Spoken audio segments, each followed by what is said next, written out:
Bom dia a todos. Com muita honra que eu dou início ao nosso Diálogos Brasileiros, Criatividade, Talento e Superação do Subdesenvolvimento. Eu queria falar rapidamente sobre o que nos inspira a organizar esse evento, que começa, como Marcelo me colocou aqui, tão cedo, que eu acho que eu nunca acordei tão cedo assim na minha vida, foram as palavras dele, que começa cedo e vai até tarde, né? E esse dia tem que ser assim mesmo, começar cedo e ir até tarde, porque nós estamos conversando, dialogando sobre o que de mais valioso pode ter para nós, que é o nosso país, que são os destinos da nossa pátria. E como é que nós formatamos a teoria de nós mesmos, como é que nós formatamos o nosso sonho para que ele vire realidade. E nessa senda, nesse caminho, acho que não haveria melhor início do que contar aqui com os artistas brasileiros. E essa mesa que nós temos aqui, ela é mais do que representativa daquilo que nós temos de melhor. Aqui à minha esquerda, em vários termos, em vários aspectos, nós temos aqui um escritor que é um dos tradutores da minha geração, de vários dos que estão aqui, dos que ainda estão por chegar, que é o Marcelo Rubens Paiva. O Marcelo tem uma obra absolutamente representativa daquilo que nós gostaríamos que o Brasil viesse a ser. Uma obra artística conectada ao país, lendo os problemas do país e ainda mais propondo soluções para os problemas do país e assim fazendo que o país inteiro chegue perto desse sonho se tornar realidade. Aqui, à minha direita, nós temos Humberto Campana. Humberto Campana, é uma honra tê-lo aqui. Já o Marcelo tem sido nosso convidado de algumas vezes. Essa é a primeira vez que nós temos Humberto Campana aqui conosco. Na verdade, retornando à sua casa, é uma grande honra, como professor da São Francisco, tê-lo aqui. Ele que é aluno da faculdade. Nosso presidente da Associação dos Antigos Alunos, ele sempre me puxa a orelha quando eu uso a expressão ex-aluno. Ele fala, não. Todo mundo é antigo aluno, no máximo, né? Continuamos alunos, então é uma grande honra tê-lo aqui. Humberto Campana também é aquilo que nós acreditamos que seja um caminho para toda a sociedade brasileira. Um artista capaz de olhar para o seu país e de, olhando para o seu país, contribuir para o mundo inteiro com algo novo que ainda não estava lá.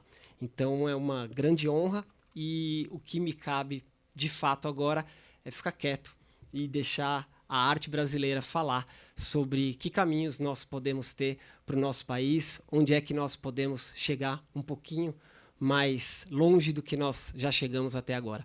Passo a palavra com muita honra, muita alegria ao Marcelo Rubens Paiva. Muito obrigado.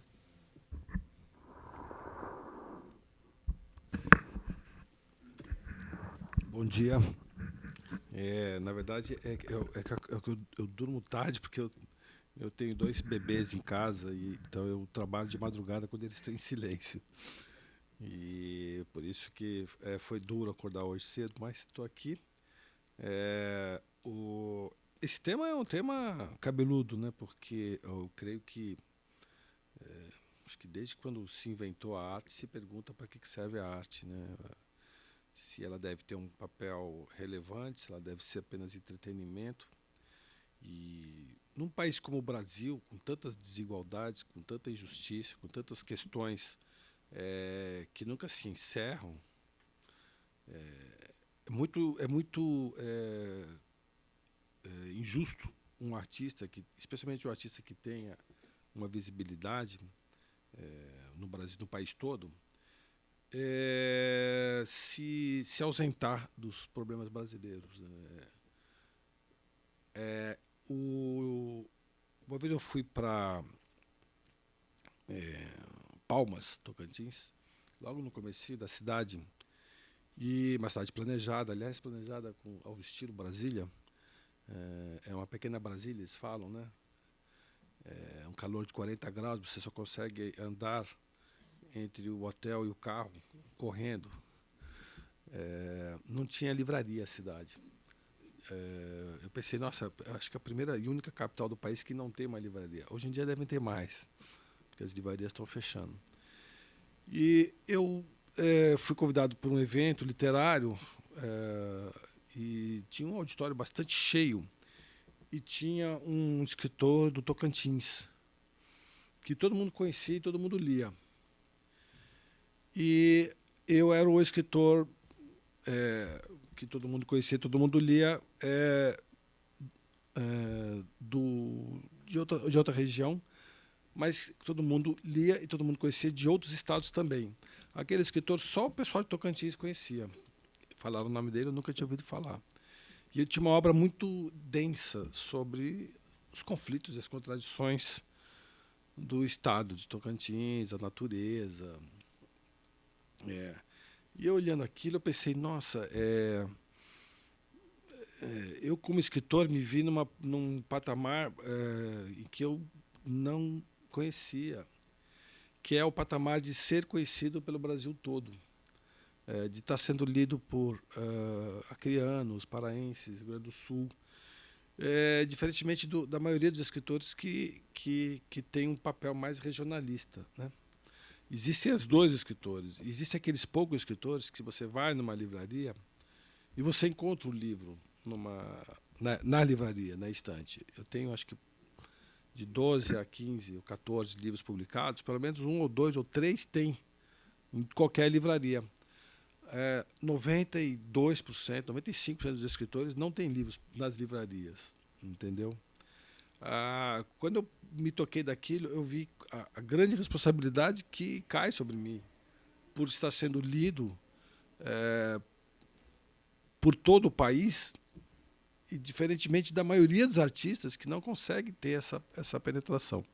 O porquê que eu tive, se eu sou melhor ou pior que os outros, não. Acho que talvez a minha editora fosse melhor, talvez os temas que eu aborde fossem temas mais interessantes a todo o país. Não desprezo e nem valorizo aquele escritor que vende mais ou vende menos. Pelo contrário, você está muito baixo, né? Você quer que eu aproxime mais? É que se eu aproximar mais, cai aqui. Você dá o seu pedestal.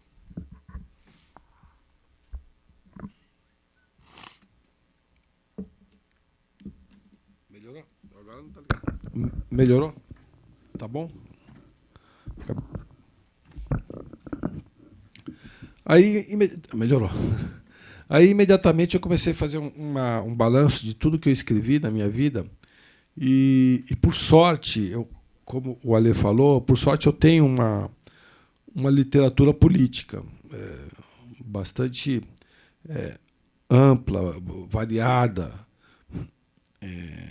Ou eu falo da ditadura, ou eu falo de questões conflituosas do meio ambiente, ou eu falo de corrupção. Eu tenho um livro que chama Bala na Agulha, que é inspirado no caso Collor.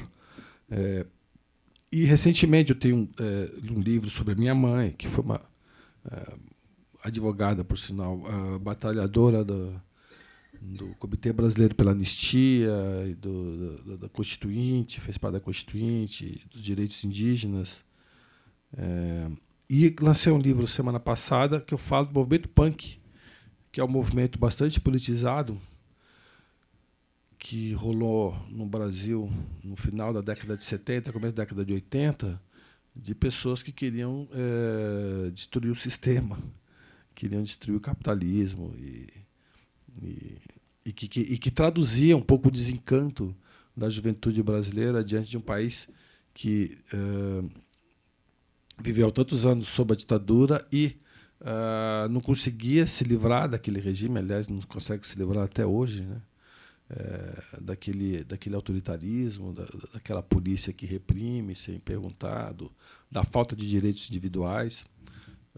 E E esse desencanto levou esse movimento a não atuar politicamente na rua, mas a uma expressão artística muito importante, que foi a do rock dos anos 80, que todos vocês aqui acho que curtiram bastante, dançaram. Que país é esse? Eles ficaram dançando na balada, mas é uma música bastante politizada, né? Polícia para quem precisa de polícia. Esse movimento ele traduziu um pouco a aflição de você ter de viver num país em que os ciclos eles não se encerram. Eu tenho cada vez a impressão disso. Estava pensando na minha próxima coluna. Eu tenho uma coluna aos sábados, sábado sim, sábado não, no Estadão. Eu estava pensando na minha próxima coluna, não vai ser, mas exatamente nisso. Como no Brasil os ciclos não se encerram, eles não se fecham. Como hoje, eu sei que muitos discordam de mim, nós vivemos um período semelhante ao de 64. Bom, só em pensar, e a gente estuda um pouco isso, na quantidade de governantes que não conseguiram terminar seus mandatos, são pouquíssimos. No Brasil são pouquíssimos. Ou foram sempre ameaçados, o caso do JK, que é um personagem que a gente adora, ou foram destronados por um golpe, como Jango e agora Dilma, na minha opinião, foi um golpe. Dois só conseguiram encerrar o ciclo, que foi o Lula e o Fernando Henrique. E o Fernando Henrique encerrou um ciclo, na verdade, falso, porque ele foi eleito para 4 anos e, durante o primeiro mandato, ele conseguiu manipular o Congresso para que votasse para mais 4 anos, com muitas denúncias de compras de votos de deputados, realizado pelo Sérgio Mota, que já falecido. E assim, esse ciclo político do brasileiro ele não se encerra, a gente não consegue dar um passo para frente, como também não se encerra o ciclo da desigualdade, o ciclo da miséria, o ciclo da injustiça social. O que, para mim, é o retrato dos dias de hoje, uma vingança de uma elite, de uma direita, que acordou, por culpa até da corrupção do PT, que se organizou muito bem, com todo o poder, capacidade organizacional da direita, que é sempre a sombra da indústria, da Fiesp, exatamente como em 64, igualzinho, como também descreditando, né? Quer dizer, esse tipo de justiça em que a capa do Estadão de ontem anteontem era absurda, porque as pessoas leem aquilo e falam, pô, tá vendo? Parece que 13 ex-ministros de Dilma e Lula estão sob investigação, e você pergunta, e cadê os ex-ministros do Fernando Henrique? Né? Cadê os ex-secretários do Serra, do Alckmin? Enfim, é um tempo em que a gente continua a viver num clima de país dividido, como foi em 64, como foi em 30, como foi em 34, como foi na República, na Primeira República. Esse país em que, de gente que quer o desenvolvimento do país, de gente que quer a manutenção dos seus privilégios. Né? Para mim, isso é muito claro. Ontem eu estava na Paulista e tinha uma manifestação na Paulista, que eu não sei até agora sobre o que era a manifestação, mas eu percebi, evidentemente, que eram pessoas muito pobres.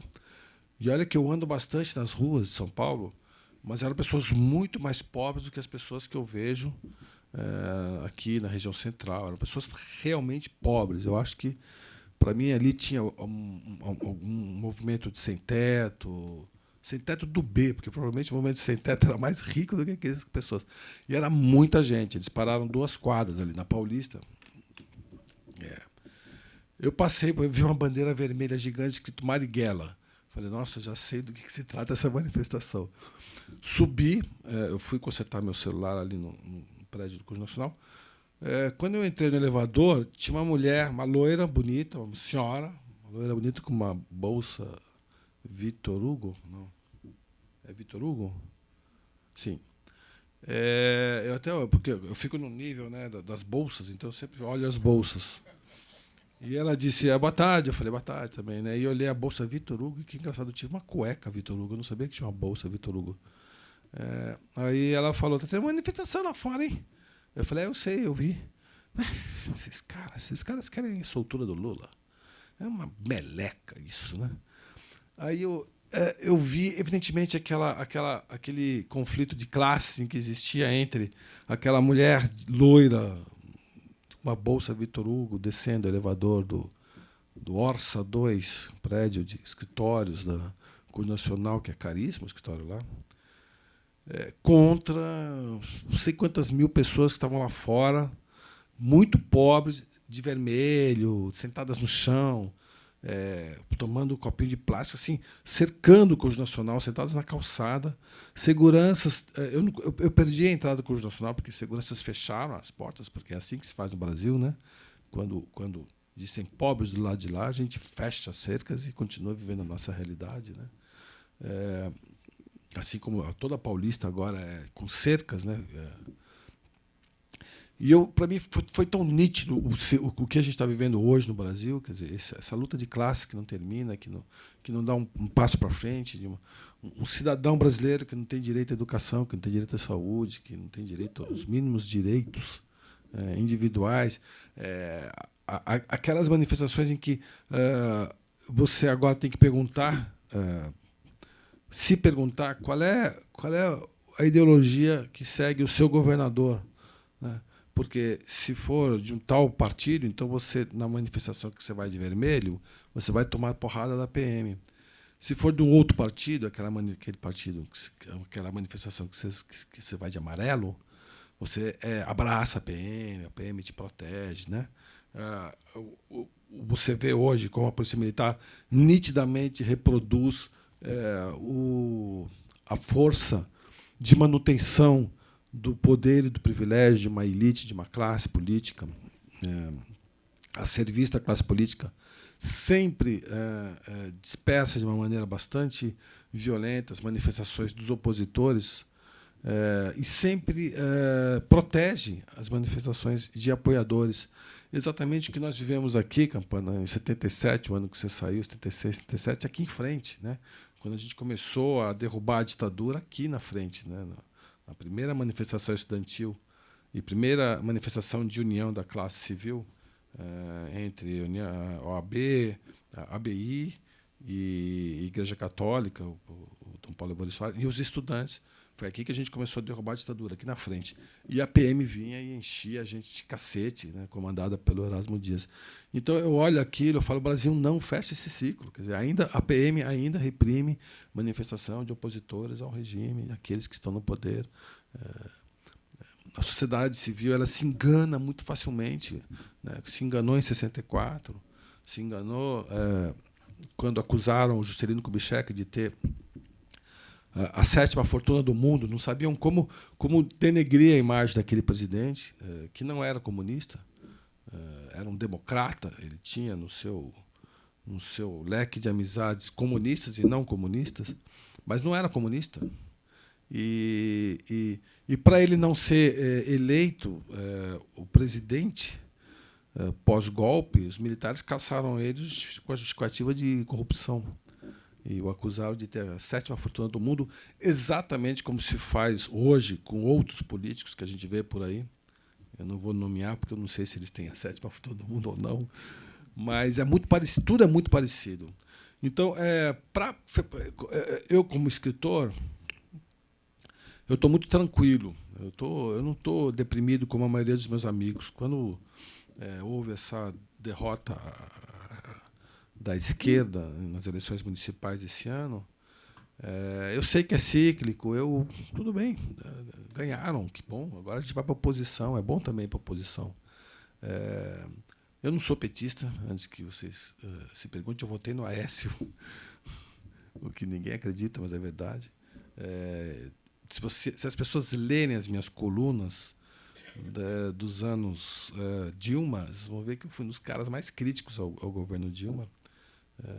As isenções de carros, essa é uma loucura, aqueles emplacamentos de 700 carros por dia na cidade de São Paulo, a quantidade de subsídio. mas eu não concordo com a forma como o Brasil está sendo reorganizado, né, com a desculpa de uma crise econômica, e que foi motivada pela incompetência do governo Dilma, isso não tem a menor dúvida. Mas eu acho que não é por aí que se tira um presidente. E também eu acho que quando a gente fala, mas o Temer estava na chapa da Dilma, eu falei assim, o Temer estava, mas não estava o Aécio, né? Não estava o Serra.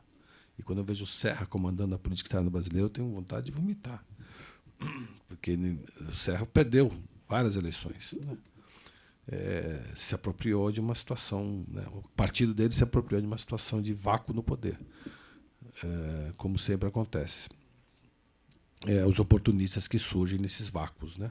Então, esses ciclos que não se fecham me levam a crer que o meu papel também não se encerra aqui. Eu, como escritor, eu nunca vou deixar de escrever sobre as injustiças, né? De formas diferentes, pode ser até injustiças de gênero, por exemplo, a forma como as mulheres são tratadas no país. Eu tenho livros meus que falam disso. A injustiça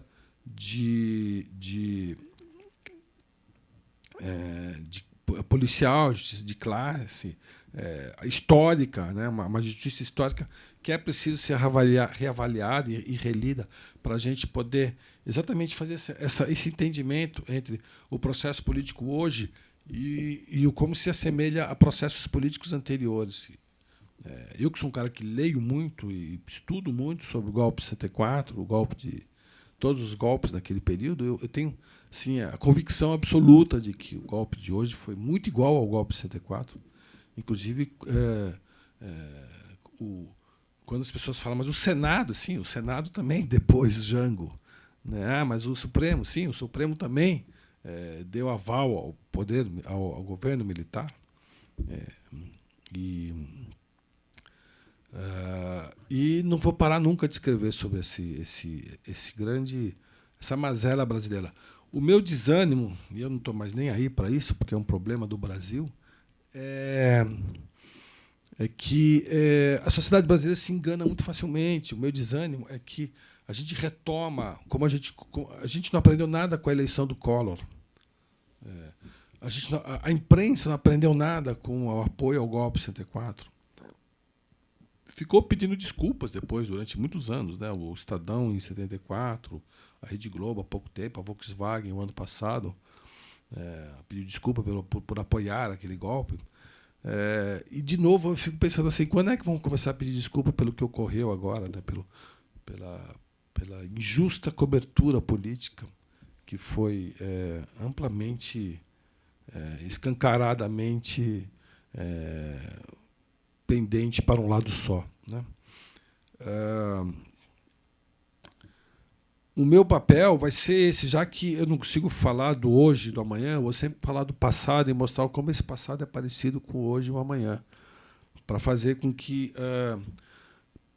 na próxima, né, se houver uma próxima, as pessoas reflitam e vejam que estamos caindo no mesmo golpe que vem sendo praticado há 500 anos, né? Esse golpe de perpetuação de uma elite que subjuga uma classe operária, que subjuga os mais pobres, e isso ficou muito claro com a entrevista da Bia Dória, quando ela diz que, né, foi uma entrevista de uma escravocrata, quando diz que os pobres que trabalham com ela deu dentes para os pobres que trabalham com ela, e tudo que eles precisavam era de um abraço, né?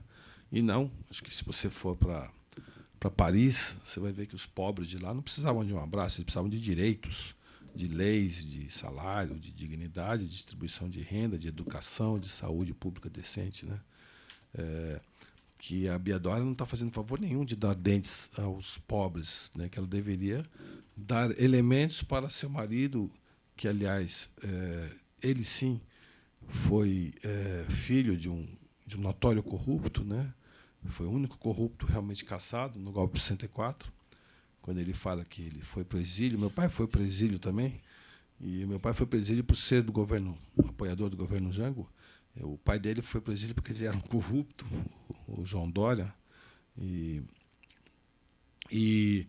ao invés de ela se imaginar no papel de mudar a sociedade, de tentar melhorar a sociedade, de criar elementos para que os seus empregados tivessem um sistema dentário decente, né, ou não perdessem o dente, não, ela se acredita numa posição de messias, né, de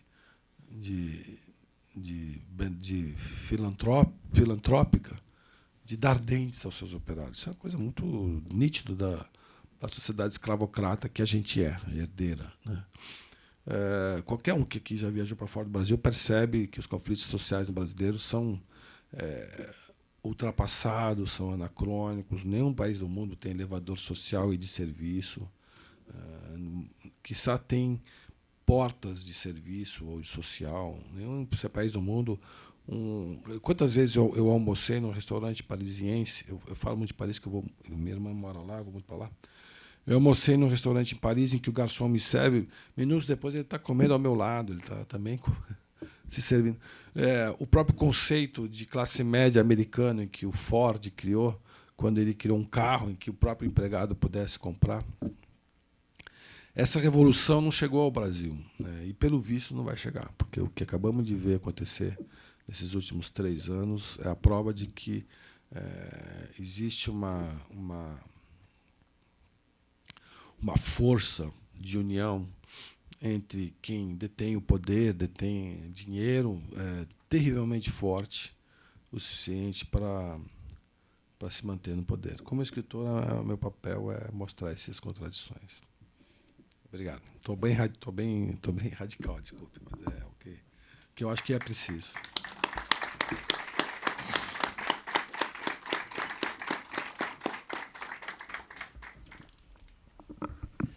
Muito obrigado, Marcelo Rubens Paiva. Seu depoimento aqui, seu posicionamento, na linha do Jacuzzi, honra o papel dos escritores e dos escritores que olham a realidade na qual estão. Então é uma honra para nós aqui da São Francisco tê-lo tido aqui. E ali a gente está vendo aquela filmadora. Daqui a pouquinho isso vai estar no nosso canal da internet, então é uma honra também para os nossos alunos do futuro que tenham tido o seu depoimento aqui hoje para nos auxiliar a pensar o nosso país. Então eu agradeço muito mais uma vez. Eu vou passar aqui a palavra para Humberto Campana, mas antes eu gostaria de falar uma coisinha. O Lúcio Costa, quando da construção de Brasília, ele falou o seguinte: olha, o Brasil, a partir de agora, para de exportar banana e exporta cultura. A frase é mais ou menos essa. Basicamente, nós vamos colocar a nossa criatividade a serviço do país e nós vamos mostrar para o mundo que nós conseguimos também contribuir com este grande concerto da civilização mundial, com aquilo que nós temos de melhor, que é a nossa criatividade. Olhando a obra dos irmãos Campana, nós estamos aqui com o Humberto hoje, mas olhando a obra dos irmãos Campana, conforto e desconforto, lixo e ouro, interior e cidade, e o reconhecimento que o mundo tem da obra dos irmãos Campana, eu digo que o Lúcio Costa estava absolutamente certo. Nós conseguimos fazer de lá para cá, nós temos alguns exemplos como esse, e o mundo olha para aquilo que nós temos de melhor e nos reverencia. Então, a São Francisco também, nesse momento aqui, se sente muito honrada de ter alguém que o mundo inteiro olha e reconhece como um dos seus grandes artistas. Então, passo a palavra, muito honrado, a Humberto Campana. Bom dia a todos. É interessante porque eu estudei aqui e hoje eu saí, a última vez que eu pisei aqui foi 77, nunca mais voltei. Então, para mim está sendo assim muita viagem, assim, eu vou em salas, eu sinto cheiro, e imagens está muito forte hoje. Então, eu vou falar do meu trabalho, sabe, como que eu contar uma historinha, como eu comecei e o que eu faço atualmente. Eu sou do interior, eu nasci numa cidade pequena nos anos 50. Brotas, que não tinha nem estrada para São Paulo, era uma estrada de terra que ia até Campinas. Depois que a estrada de asfalto começava, tinha um trem incrível que ia de São Paulo até a Bolívia, e esse trem passava na minha cidade. E era interessante, porque eu vou mostrando imagens. Meu pai era agrônomo e minha mãe professora primária, e tinha um cinema nessa cidade, que era o Cine São José. Então, morar era muito isolado tudo aquilo, sabe, o campo. E morar aqui no campo era interessante, porque o quintal da minha casa já era a selva, né, os rios, tudo. A cidade de Brotas tem 40 cachoeiras. É linda, assim, a região incrível, cheia de água, de nascentes, uma natureza ainda exuberante lá, em que, infelizmente, os canaviais e a laranja também está poluindo a água do rio. E uma loucura isso também, e a gente tenta melhorar isso. As pessoas perguntavam o que eu queria ser quando crescer. Eu falava, eu queria ser índio, queria fazer... Eu me recusava, eu ia à escola sem sapato, que era assim, minha mãe brigava comigo, mas eu adorava o fazer manual, sabe? Eu fazia arco e flecha, eu fazia casas em árvores, com casas de bambu em cima da árvore, e toda a minha infância foi isso, o fazer, sabe, com barro, com a madeira, com bambu. E o cinema, que tinha um cinema que passava filmes italianos, assim, do Bertolucci, Kubrick, todo o cinema nacional, Oscarito, Desi Gonçalves, Mazzaropi. O Mazzaropi era amiga da minha avó. Ele ia para Brotas, minha avó fazia almoços, jantares para ele. Então eu vivi toda essa cultura caipira. E depois me mudei para São Paulo, anos 70, tinha que escolher uma... minha família assim, falou, olha, o que você quer ser quando crescer agora? Aí eu gostava muito da Lígia Fagundes Telles, e eu sabia que ela tinha estudado aqui. E aí eu entrei para cá, porque eu odiava matemática. Ser um artista naquela época, minha família, pelo amor de Deus, meu pai falou assim, tinham famílias minhas que morreram na ditadura, tudo, você não vai ser. E eu era criança, eu segui o conselho do meu pai, falou uma carreira mais sólida, sei lá, eu não tão de criativo, mas eu sempre fui artista, eu nasci com isso, só que eu não sabia que eu era artista. Aí cursei a faculdade, fiz o primeiro dia que eu cheguei aqui, primeira aula, eu falei, puxa, não é nada disso que eu quero fazer. Foi horrível. E eu não sabia o que eu queria. Eu fumava muita maconha, sabe? Fumava o dia inteiro. E aí foi louco, porque eu fiz 5 anos de faculdade, assim, completamente alienado, e não sabia o que eu queria. Aí me mudei para a Bahia. Eu fui para Ilhéus, um amigo falou, olha, tem um emprego na cooperativa de cacau aqui, você não quer ser advogado? Itabuna. Eu fui lá, mas eu era tão ruim como advogado, tão medíocre, que ninguém me aceitou, sabe? E eu não tinha dinheiro, eu tinha que falei, como que eu vou viver? Eu morava na casa de um amigo, ele era arquiteto, e aí ele me falou, olha, começa a fazer espelhos de conchas para os banheiros que eu faço. E aí eu ia para Ilhéus, pegava conchas, eu limpava e eu fazia esses espelhos de conchas. Que era engraçado, porque aquilo... Eu era completamente naif, tudo aquilo, mas já tinha uma elegância, tinha um requinte, sabe, que era nato meu. E eu gostei. Me mudei para São Paulo, comecei estudando, fazendo cursos, tudo que eu... Quando eu deixei a faculdade, fui para a Bahia, eu falei, vou começar, e não deu certo como advogado, eu falei, eu vou começar minha vida com as minhas mãos, vai ser um mantra. Eu falei, não quero ajuda de ninguém, tenho uma família, minha família aqui de São Paulo era muito rica, mas eu nunca quis isso, e comecei mesmo, do nada, sabe, eu fazia meus espelhos, eu batia de loja em loja, eu entregava, eu fazia nota fiscal, eu vendia. Então eu aprendi tudo isso, sabe? Desde o início até hoje falar com o museu. E é engraçado, São Paulo, para mim, eu acho uma cidade muito feia, me agride muito, sabe? E eu acho que você precisa encontrar beleza interior para viver numa cidade como São Paulo, sufocante, sabe? Claustrofóbica. e ao mesmo tempo intensa, que São Paulo ela é bipolar, né? Ela te oferece a beleza, assim, a coisa da cultura, mas ao mesmo tempo uma cidade difícil. E tudo isso reflete no meu trabalho e eu procuro encontrar beleza. As primeiras peças, quando eu voltei para São Paulo, que eu fiz eram esculturas, né? Aí meu irmão um dia veio dar uma... Meu irmão é arquiteto e ele veio dar uma força para mim no meu trabalho e ele começou a dar funcionalidade para o meu trabalho, para as nossas coisas. A gente não tinha dinheiro também, ninguém queria investir em nós, empresas e tal, e a gente começou a fazer coisas, fazer móveis com coisas que a gente encontrava ao nosso redor, no nosso estúdio, na Santa Cecília, que é até hoje lá. Então eu comecei a dar uma segunda pele a materiais já existentes, que eram fáceis, que eu comecei a pegar um amor muito grande pelo design. E aí são exemplos, né, de peças, mangueiras de Aguajardim, essa poltrona. Essa é uma poltrona de plástico bolha, foi tão interessante. Ela é muito leve, eu fiz isso nos anos 90. E ela tem 8 parafusos que transpassam 30 camadas de plástico bolha, né? Muito simples. Um dia eu fiz uma exposição no Rio, eu embalei essa poltrona em plástico bolha. Quando eu cheguei no Rio de Janeiro, a cadeira estava completamente destruída. Aí eu falei para eles, o que vocês fizeram com a cadeira? Eles falaram, a gente estava procurando a cadeira.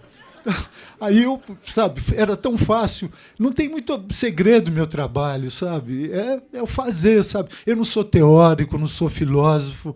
Eu tenho uma grande paixão pelo fazer, pela manualidade, sabe? Eu foi assim. Então eu mesmo refiz essa cadeira em 5 minutos, né? Isso também era eu estava tentando fazer uma fruteira. Eu peguei uma plástica esqueci o nome desse plástico aqui, né? E aí, procurando fazer uma fruteira, eu olhei para o meu irmão, ele falou, putz, mas isso não é uma fruteira, isso pode ser uma cadeira, policarbonato. E essa cadeira, poltrona, foi tão interessante que eu falei, puxa, com isso a gente fez uma exposição no MoMA, ela é hoje acervo do MoMA, e eu achei que ela fosse...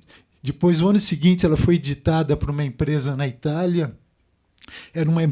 Essa poltrona ela fala muito de desmaterialização, né? Quase você não vê a cadeira. E nessa época, era uma coisa que ninguém muito fazia no campo de design.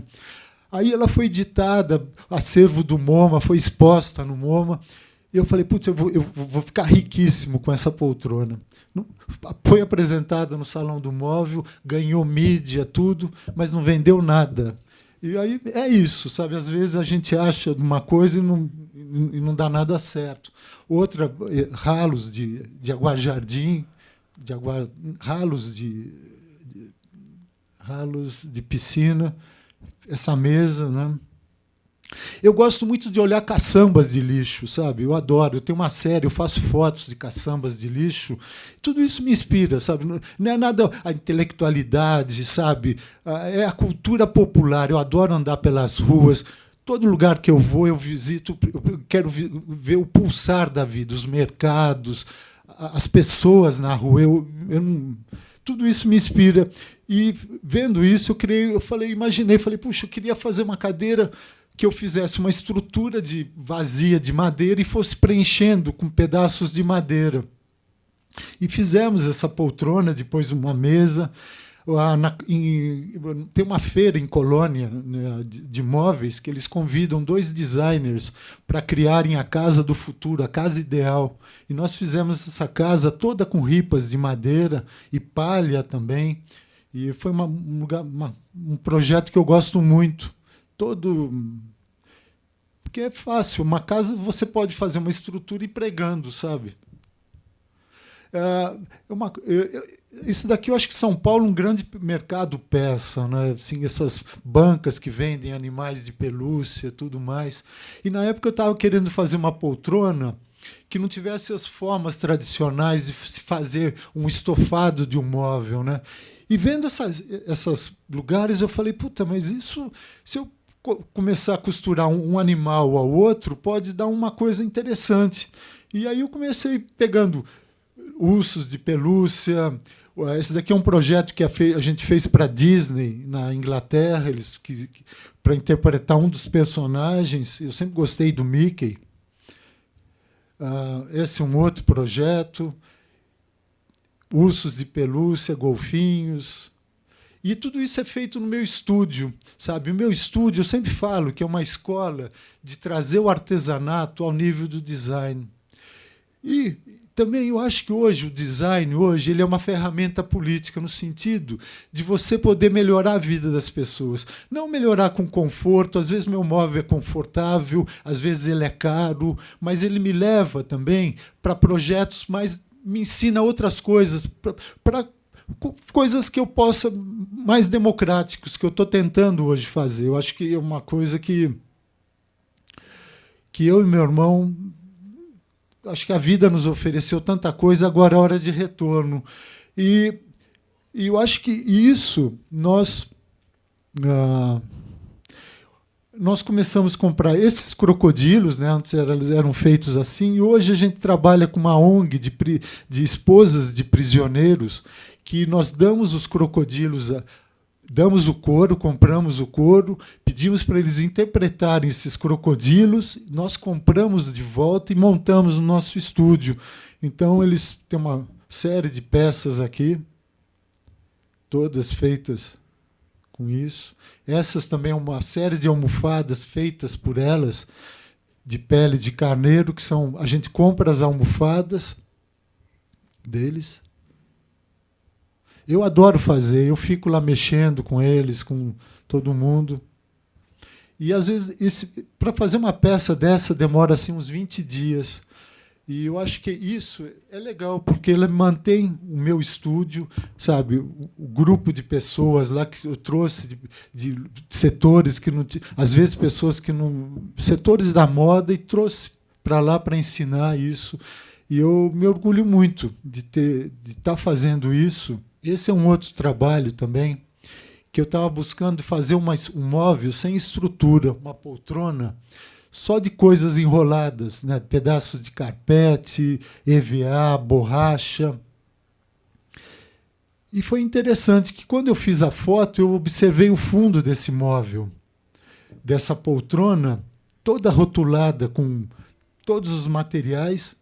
Aí eu vi a beleza que tinha, o colorido disso. Então, daí nasceu uma coleção de móveis também, de poltronas. Eles são feitos no nosso estúdio. Todos. Eu tenho uma paixão pela matéria, sabe? Eu acho que eu sou um alquimista, eu e meu irmão, sabe? Eu transformar a coisa banal em precioso, elegante. Então, isso demora também séculos. Séculos é ótimo, né? 15 dias, um mês fazer um negócio desse. É todo rotulado. Eu acho também uma coisa que me interessa muito é a construção do objeto com a cor. A cor, sabe? Fazendo, criando, dando forma para um objeto. Esse é um projeto para um jardim em Tóquio. Uma revista de Tóquio pediu um projeto para um jardim. Então, eu imaginei um plano que ligasse 2 edifícios, onde as pessoas saíssem do edifício no primeiro andar e circulassem nesses grandes aquários, que seriam grandes taças, né? E embaixo fosse um abrigo. Infelizmente, é utópico, mas eu espero um dia poder realizar. Aqui são uma série de sofás, de bancos, com a construção da cor também. Eu acho que o que o meu trabalho, eu tento resgatar a cultura popular brasileira. Eu acho que eu faço uma fotografia do meu entorno. E isso, inspirado nessa dança maracatu, nós criamos uma série de gabinetes portáteis, que fossem feitos em couro, né? Eu gosto muito disso também, desse projeto. E ele é dobrável, ele cabe numa caixa. São todos pedaços, restos de couro. Eu acho que o nosso trabalho ele traz assim, ele mostra caminhos, sabe, que não precisa tanta coisa. Ele mostra a coisa do reuso, sabe, tudo que você pode eu acho que um artista ele tem que enxergar coisas no banal e transformar aquilo, né? Eu acho que é isso que o meu trabalho e do meu irmão procuramos fazer. Eu fui convidado por uma empresa de vidros em Murano, a Venini, que é uma empresa histórica italiana, para fazer trabalhar, criar um projeto com vidro. Aí fiquei um mês. Eu viajo muito, sabe? Eu gosto do chão de fábrica, de ficar lá junto com um artesão, mexendo, tentando entender. E aí eu falei, puta, mas já foi tudo feito em vidro, né? O que eu posso mais contribuir? E aí eu vi, o resto, no fundo da fábrica, estava cheio de pedaços de vidros de outros autores, né? Mendini, Sottsass, Gil Ponte, grandes designers italianos. Aí eu falei, não, eu vou querer fazer um lustre com o resto disso. Então fiquei lá costurando, mandava furar, polir o vidro quebrado, onde que não cortasse, furei, e aí comecei a criar essas lâmpadas. Elas têm 1 metro, são os apliques, né? E é fascinante, porque quando você coloca um vidro, uma cor sobre a outra, nasce uma outra cor. E aí foi uma série de... Isso foi uma fonte com todo o resto de vidro vermelho, de cristal de Murano vermelho. Aí esse é um outro projeto que eu fiz há 2 anos atrás, na República Tcheca. Aí eu já comecei a entender como é que faz o vidro, tudo, e visitando o fundo da fábrica, o porão, no interior da República Tcheca, uma fábrica antiga, tudo, e tinha os moldes de madeira onde nasciam fungos, né, que brotavam, que tinha muita umidade. Aí eu não sabia o que fazer, eu fui convidado para fazer um projeto e não tinha ideia alguma. Aí, 15 minutos antes, eu pedi para visitar, para eles me levaram no porão da fábrica, e eu vi esses moldes gigantes que faziam, onde, né, para os vidros. Aí eu falei, puta, mas é fácil, vocês conseguiriam reproduzir isso em vidro? E foi legal, porque às vezes os projetos nascem assim do nada. Eu sou muito intuitivo, eu não sou racional.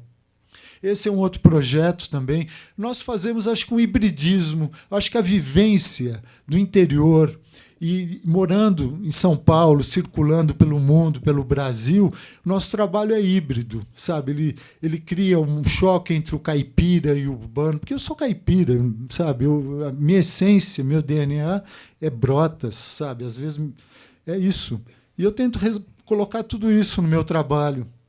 Esse é um outro projeto também de sinos que nós fizemos em Nova York, são 150 sinos de cristal, que campana em italiano é sino. Então nós fizemos uma grande instalação no Natal, numa galeria em Nova York, onde as pessoas eram convidadas a tocar em sino. Outra também, eu acho que um artista do século XXI é fazer pontes entre as disciplinas, sabe? Eu não gosto de ficar só parado numa coisa. Para mim é importante investigar outras disciplinas e criar pontes, não criar confins, limites. Eu gosto de ampliar, criar pontes. Esse é um projeto um Ballet Nacional de Marseille, nós fizemos os costumes e a cenografia. Eu gosto muito disso, porque isso são umas roupas de velcro e os bailarinos são desconstruídos em cena, com um tira o velcro do outro, com plástico, com PVC. É muito simples. Fios de arame. Esse é um projeto, a Lacoste nos convidou para fazer interpretar uma camiseta deles, e nós quando a gente pode, eu acho que é importante hoje. Para que você vai fazer mais um objeto? Eu acho que hoje é importante você acrescentar uma outra coisa atrás disso, sabe? Se você pode envolver comunidades carentes e trazer um encâmbio, para trazer renda a eles, eu acho que esse, para mim, me dá mais tesão hoje fazer isso, sabe? Porque quando falam, vamos fazer mais uma coisa, legal, mais uma coisa, tudo bem, mas tem que ter uma história atrás. E eu acho que eu e meu irmão, a gente procura, o nosso caminho hoje está muito nisso, sabe? porque eu acho que eu alcancei muita coisa, então eu sinto que eu preciso fazer outra coisa. E esse é um projeto que a gente fez com a Copa Roca, no Rio de Janeiro, muito legal. Eu acho que a natureza está muito presente no meu trabalho. Esse é o aeroporto de Salvador, o Bambu. E aí começa... Acho que agora eu estou começando a ser índio. Depois de 63 anos, eu estou voltando ao que eu sempre quis fazer, né? Trabalhar com eu acho que o Brasil tem um potencial muito grande de fibras naturais. E por que não usá-las, né? Ratã, bambu, sabe, você não corta árvores, mantém a floresta. E esse é um projeto que eu fui para Taiwan, fiquei numa vila de artesãos de bambu, curvando o bambu. É interessante que o bambu, para você curvar, você tem que esquentar, e a gente fura todo o bambu, joga areia e vai esquentando e vai curvando. É incrível a possibilidade o bambu, como ele oferece. Ele é leve também.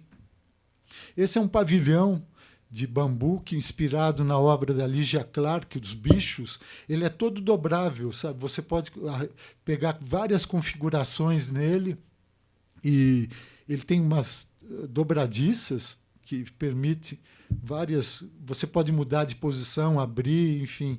É um projeto que eu gosto muito. Aí é um projeto que eu fiz em Roma.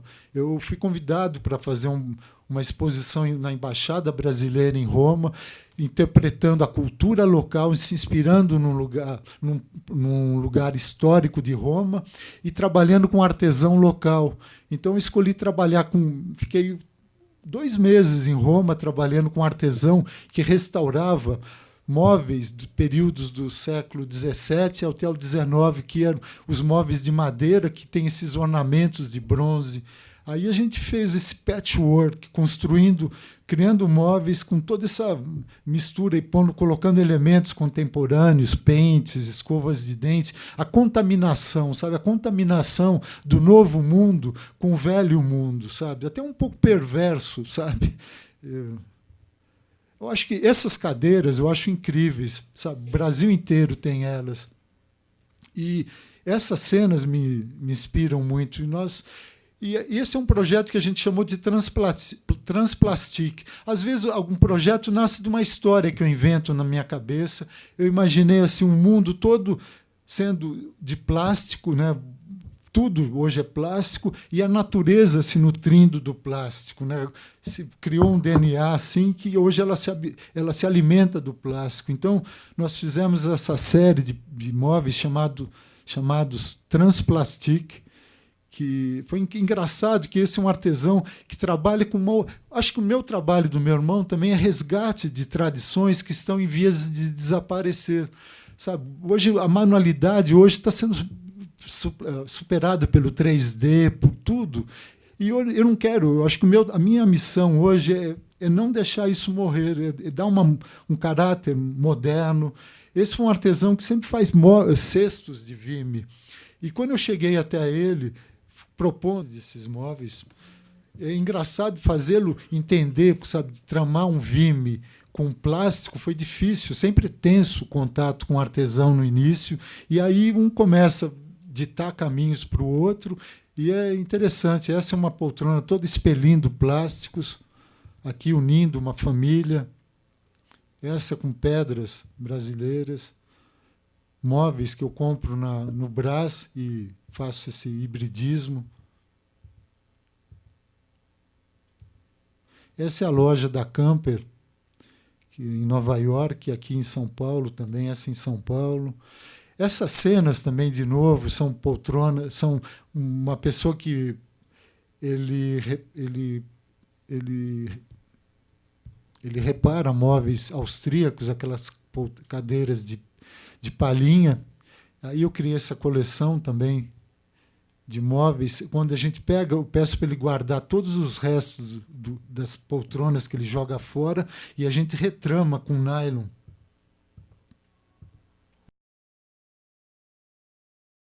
Com capacho também, onde o capacho que você limpa o pé, ele ganha um caráter sofisticado.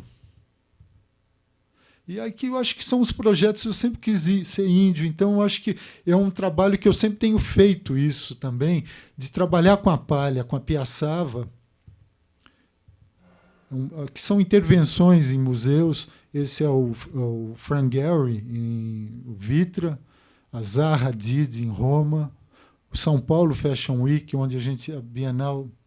Essa é uma instalação que eu fiz na Suécia com os estudantes, com palha de trigo também. E essa é uma casa, o único projeto de arquitetura que a gente fez é aqui em São Paulo, e ela tinha um problema muito grande de sol, então nós encapamos toda a fachada da casa e deu uma melhorada no calor. E esse é um projeto recente. Hoje a gente criou um Instituto Campana, onde a gente atua numa favela aqui, Favela do Moinho. Eu ensino, eu vou lá uma vez por semana, ensino, trabalho com as mães dos meninos. E eu acho que hoje é o papel do designer, é isso, sabe? Você trabalhar com comunidades, procurar melhorar a vida deles, e se puder.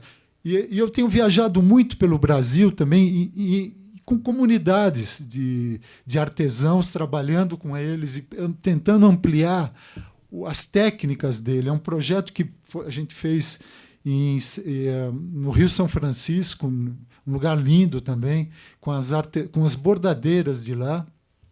A região é linda, é a Ilha do Ferro, essa paisagem assim incrível.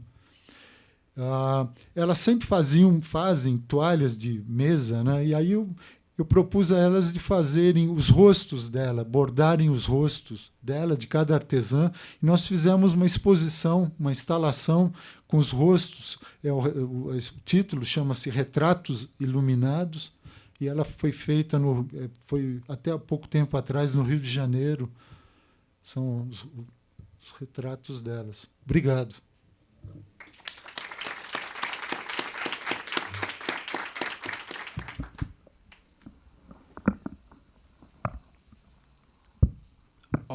Muito obrigado, Humberto. Eu vou aproveitar que vocês dois foram muito generosos e falaram rapidamente, e vou abrir para algumas breves perguntas. Pode ser assim? Ok? Então, inclusive o nosso evento chama Diálogos Brasileiros mesmo, então, por favor, vocês se sintam à vontade. Não é todo dia que a gente tem aqui... como professores nossos da Faculdade de Direito, aqui, figuras dessa magnitude. Então, por favor, brasileiros, ao diálogo. Bom dia a todos. Humberto, achei incrível todas as fotos. Obrigada também, Marcelo. Eu sou mais do lado dele, mais lúdico, não sou tão teórica, então eu vou fazer uma pergunta para ele. Essa coisa de você ir nas comunidades e visitar e querer ver a história por trás para aplicar no seu design, como que você chega a propor o trabalho para o artesão? São pessoas que estão nessas comunidades, são pessoas que você já conhece ao longo da sua história. Eu queria que você falasse mais sobre o artesão. Tem toda uma logística atrás, porque tem ONGs que já trabalham, já têm uma experiência de trabalhar com eles, né? Então eles já têm eles facilitam. Eu vou lá, eles me apresentam e eu fico uma semana e tentando aprender com eles, né? Como é que eles fazem o caminho. E aí nasce de uma amizade, né? Muito simples, né? Nada muito. E eu sempre procuro falar, puta, mas é muito tédio você ficar fazendo uma toalha toda a vida, porque, sabe, o que eu proponho é falar, olha, vamos ampliar isso, por que não fazer uma lâmpada, sabe? Aí eu acho que tira eles daquilo que eles sempre fazem, né? E também a mim amplia meu vocabulário como artista, né? Como criador. Eu acho que hoje acho que depois de 34 anos de carreira, eu acho que é difícil você se renovar, né? Eu acho através disso eu escolhi, sabe, viajar pelo mundo, onde me chamam, sabe? Eu fico lá imerso e tentando aprender a técnica junto. Antes eu fazia, hoje minha mão fica difícil, então eu fico ao lado de alguém, mas eu gosto desse processo, sabe, de estar no lugar, né?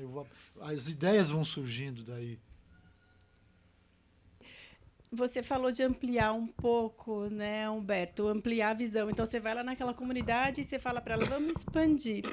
E quando eu vejo você falar, e eu acompanho o trabalho de vocês há muitos anos, fiquei até esperando a foto daquela super serpente, que é um sofá roxo maravilhoso, é muito impactante e é sensorial. Então, eu acho que mobiliza na gente, quando você fala, eu não sou racional, eu sou muito intuitivo, eu acho que todos nós, né? Eu acho que alguns mais, outros menos, mas quando a gente vê um filme com aquela musiquinha americana, quando você vai no Capitólio e você olha aquilo, é como ir a Brasília. O impacto visual mexe coisas muito profundas na gente.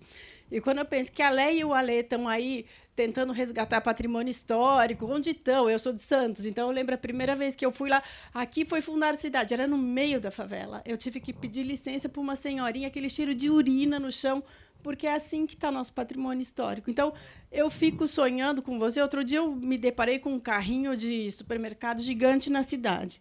Eu fico imaginando irmãos Campana ajudando a gente a espalhar um novo mito de Brasil. Assim. Tipo, a gente é muito poderoso. Isso tem que estar como um elemento num bairro, num lugar, para você olhar e falar assim, meu Deus, olha o que eu posso. Olha que país que eu sou, né? Então, se te chamam lá em Milão, aí eu queria te chamar para cá, para você ajudar a gente a construir essa coisa que, não precisa nem me explicar, porque eu já entendi, né? O que a gente pode ser, né? O que a gente é. Legal. Olha, eu não sou muito de falar, sabe? Às vezes vocês viram que eu me perdi aí. Eu sou do fazer, eu gosto de fazer, sabe? Ou ficar quieto na minha oficina. É isso, sabe? Eu acho que eu me comunico através do meu móvel, né? Eu falo, olha esse material, é pobre, tudo, mas como ele pode ficar... Eu sempre me influenciei muito pela Lina Bardi. Eu acho que a Lina ela enxergava o Brasil que muitos brasileiros tinham vergonha, sabe? Ela via a cultura popular e eu via muito quando eu comecei. O Brasil ainda é colonizado, né? Assim, o modernismo está muito presente.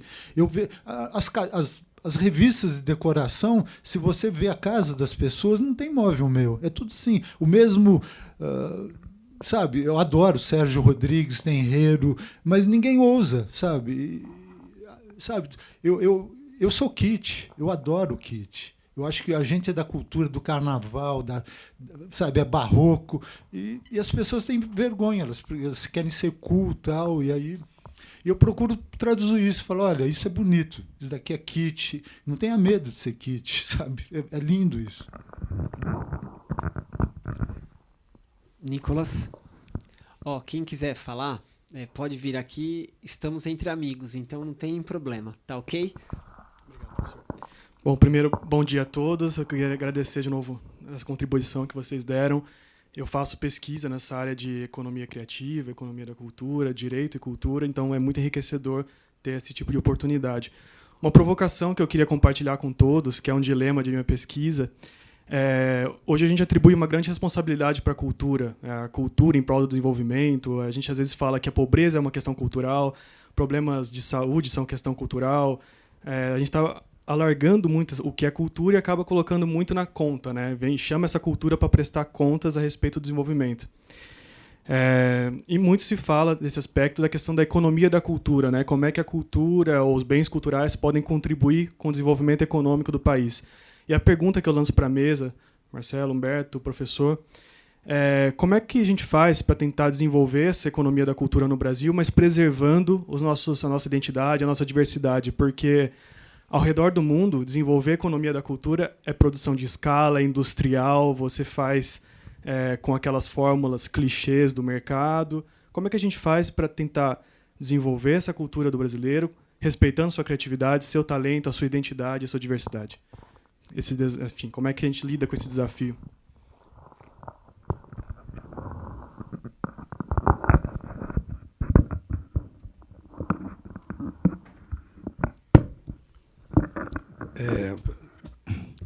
Realmente é o tema mais cativante, que mais nos envolve hoje, né? Eu falo de uberização do mundo, né? não sei, eu acho que o Brasil ele tem essa dualidade, essa dialética, essa contradição muito interessante, porque é um país que adora novidade, né? Eu lembro que o Orkut, na época do Orkut, o Brasil era um dos primeiros países a adotar o Orkut. O Uber chegou muito rápido, a economia compartilhada. Eu moro na Vila Madalena, então ali tem cheio de escritórios de economia compartilhada, todo mundo só fala disso. Eu acho que vai ser muito bom para o capitalismo, muito bom para todos nós essa cultura da economia compartilhada, assim, em todos os sentidos, né? Primeiro, porque vai fazer das pessoas serem seus próprios patrões, né? Vai sair um pouco aquele jogo do patrão e empregado que é muito característico de uma sociedade em que há uma classe trabalhadora ampla e poucos detentores, né? Eu vejo no jornalismo, né? Eu sou colunista do Estadão, fui colunista da Folha, trabalhei na Veja, trabalhei na TV Cultura, e eu vejo o jornalismo se acabando, né? Se dissipando entre sites e blogs e as pessoas se tornando editoras e fotógrafas e narradoras do cotidiano, e o jornal passa a ser secundário, né? Quando Bob Dylan ganhou o Prêmio Nobel, todo mundo passou dias discutindo o Prêmio Nobel. Aí quando você abriu a capa do dia seguinte, estava lá o Bob Dylan, você fala, pô, mas eu já li isso, já discuti, já debati, já entrei em polêmica, isso aqui já está velho, né? Quando você vê em manifestações aqueles repórteres independentes, tem, como é que chama, ninja, né? Os ninja, com capacete, com câmera, registrando tudo, né? Quando você vê os youtubers, né, fazendo suas provocações pelo YouTube, sem o aval de uma emissora de televisão ou de uma produtora de cinema, você percebe que agora as pessoas estão, que de uma certa maneira se democratizou a forma de você fazer cultura, a forma de você se expor, né? Eu adoro o mundo de hoje, assim, esse mundo de economia compartilhada. Eu adoro esse mundo da ideia compartilhada. Inclusive, eu que fui punk nos anos 80, quer dizer, punk que estudou no Santa Cruz é ridículo, né?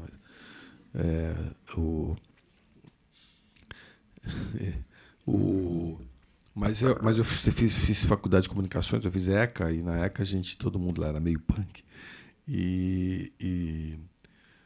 Vejo, assim, eu escrevi esse livro sobre o movimento punk porque eu vejo muito do fundamento punk, que é o fundamento do faça você mesmo, do yourself, que essa que é a ideia. Eles não tocavam nada, ninguém sabia tocar nenhum instrumento, então eles faziam aquela porcaria de música, né? E que é uma porcaria que acabou virando uma obra-prima depois, né? Porcaria que eu digo é porque não tinha aqueles solos virtuosos dos grandes músicos anteriores.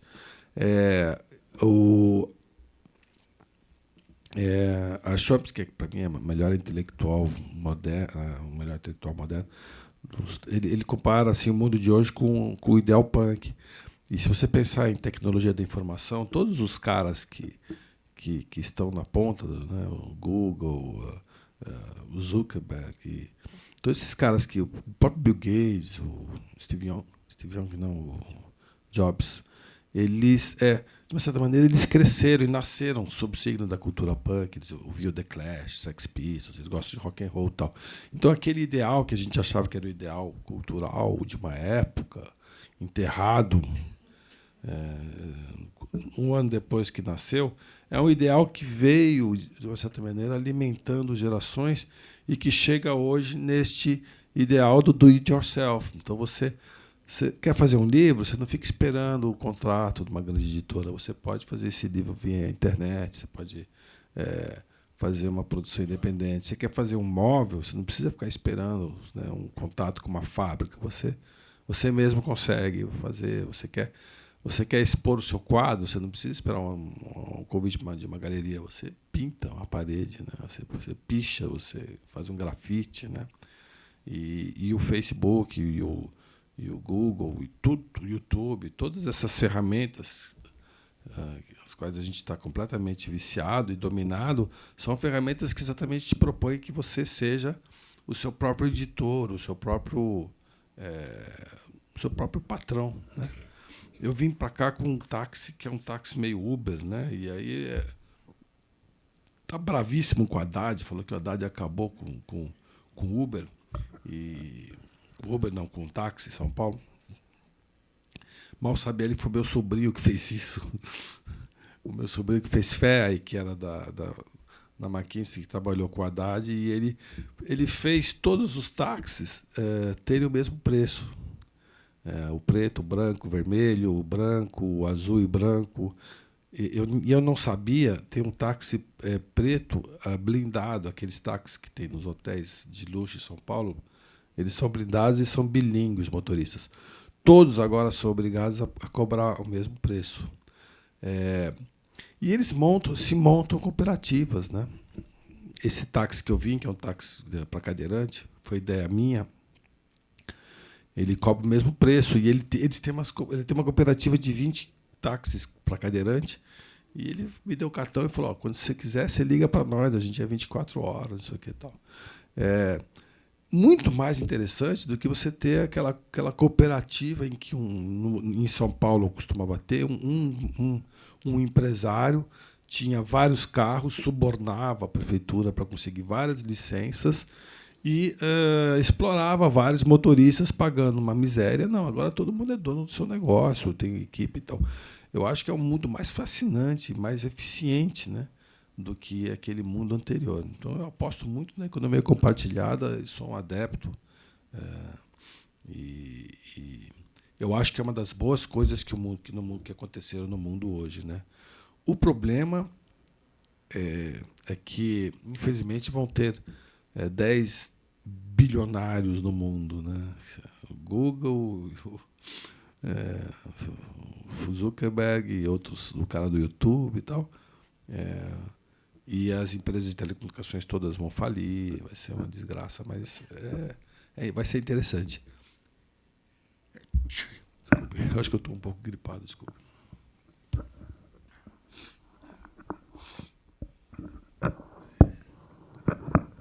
Pode repetir a pergunta?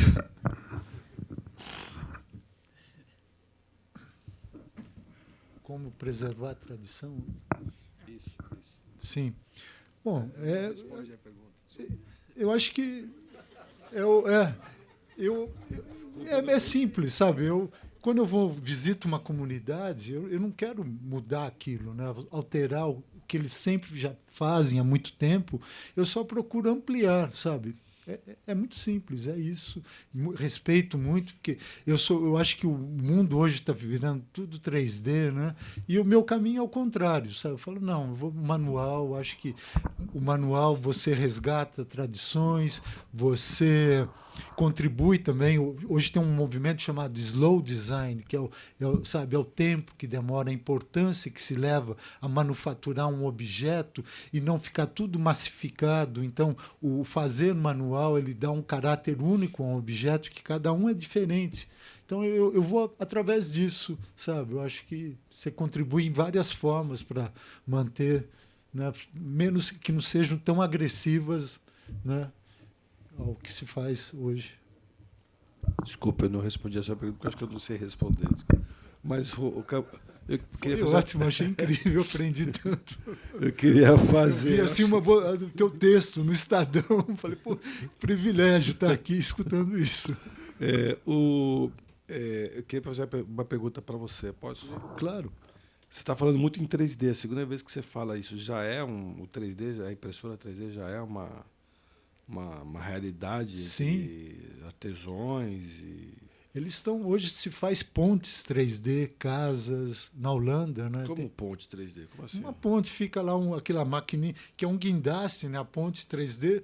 Tem até um vídeo na internet. Joris Larman, ele fez uma ponte que fica um guindaste assim, que é um revólver, né, que começa a sair um plástico lá e ela fica o dia inteiro indo para cá, para lá e vai. Sabe quando se faz castelo de areia? É aquilo, sabe? Você vai pingando assim e aquilo vai tomando forma. Mas uma poltrona de Vime, por exemplo, 3D, daria para fazer? Dá, com certeza.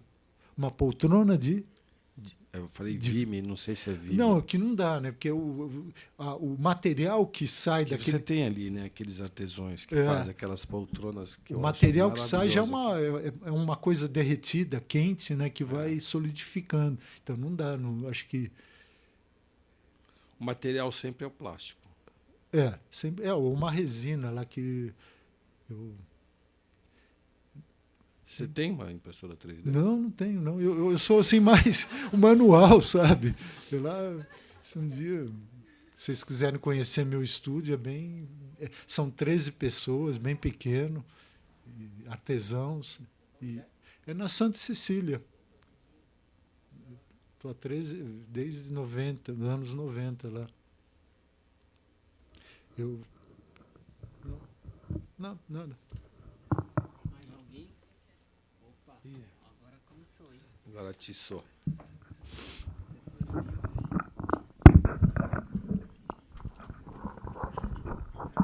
Bom, primeiro eu vou provocar, porque eu acho que tem toda a discussão aí por trás do próprio grupo do Alessandro, que é a partir do pensamento do Furtado, né? E acho que, na verdade, o desafio em relação a essa questão da tradição ou de pensar as novas tecnologias e tal, tem a ver com a questão do domínio da própria tecnologia. E aí tanto faz se é um domínio manual ou se é o domínio da tecnologia 3D, desde que você construa consciência sobre aquilo e consiga entrar no sistema mundial a partir da consciência que você constrói sobre aquilo, né? Assim, acho que é muito mais profunda a discussão, mas acho que talvez fosse por aí, né? Nesse sentido, eu acho que tão importante quanto o trabalho que eu admiro muito dos irmãos Campana, também seria a gente pensar qual é a possibilidade da gente entrar nesse universo da impressão 3D, como, por exemplo, os Fab Lab, que foram instalados aqui na cidade, exatamente pensando na possibilidade ali de envolver, do ponto de vista do conhecimento, né, a questão educacional, e pensar como é que se constitui um domínio sobre essa nova tecnologia a partir da participação das comunidades, enfim, né, da população em geral. E aí, nesse sentido da questão da consciência, a minha pergunta vai para o Marcelo, que fez uma colocação... bom, você está dentro da imprensa, em certa medida, né? Você escreve lá sua coluna para o Estadão, que eu acompanho, te acompanho no Twitter. E a minha questão é assim, a gente tem uma dificuldade muito grande de identificar nesse mundo do que é a mídia, né, atualmente, e isso já vem, na verdade, desde a modernidade mesmo, se a gente quiser, o que é o real e o que não é realidade. E aí, nesse sentido, tem muita discussão sobre, na verdade, que mais real seria a ficção do que o noticiário, que supostamente está ali para colocar o real, né? E eu queria te perguntar, na verdade, pensando nessa ideia da ficção como a possibilidade de construção de consciência, se você exercita a sua escrita pensando mesmo também em todas as colocações que você falou, né? E sobretudo na questão de que o nosso problema é a dependência. Se a gente for lá pensar nas categorias marxistas, o problema não é a alienação do pobre e do operário, mas o problema do nosso país é a alienação da elite, né? A alienação da própria burguesia.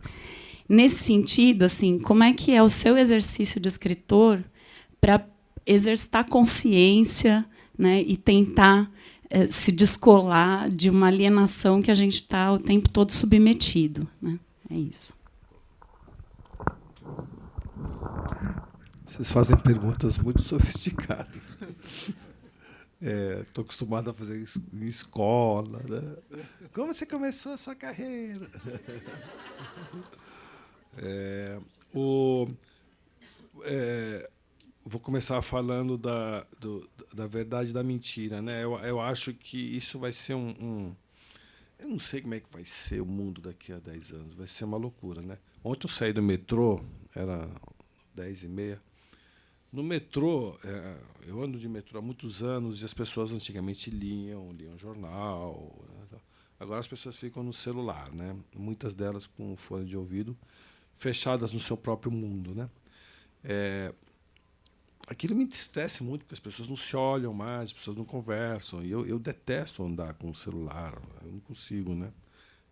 Eu gosto de andar no metrô e ficar olhando. Né? E foi uma loucura, porque eu desci do vagão, o elevador para cadeirante era lá e a escada rolante era para cá. Então eu cruzo com todo mundo vindo. E, além das pessoas estarem dentro dos vagões no seu próprio universo, metade das pessoas estavam vindo para cá, eu vou até filmar isso um dia, continuavam. Né? E, inclusive, muitas delas quase me atropelam, porque elas ficam assim, né? E eu falo assim, mas, cara, e você pensa assim, o que essas pessoas estão fazendo? Coisas urgentes? Estão nada. Estão no WhatsApp falando porcaria e no Facebook, não é? Não estão fazendo coisas urgentes. Assim, é um vício em que tem, né, das pessoas olharem para esse seu próprio universo. Então, eu acho que esse universo da informação, do Twitter, do WhatsApp, ele vai ser tão parte da nossa existência daqui a uns anos que a gente já vai saber detectar também o que é verdade e o que é mentira. Já estamos aprendendo a detectar. Né?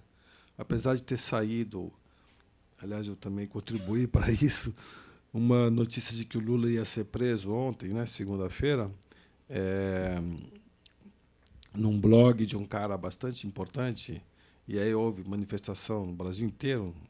E a manifestação que eu vi ontem na Paulista era por causa da prisão do Lula, da suposta prisão do Lula, e o Lula não foi preso. Aliás, eu coloquei isso no Twitter e todo mundo ficou me gozando. Cadê a prisão do Lula? Não sei o que e tal. Então, assim, algumas vezes ainda a gente vai ser traído, porque esse era um blog de confiança, eu sabia. Eu mesmo já me vi retweetando ou fazendo coisas em que era mentira, eu não percebi. Mas a gente está aprendendo. Né? Vai ser árduo esse aprendizado de você detectar o que é o site de verdade, o que é o site de mentira.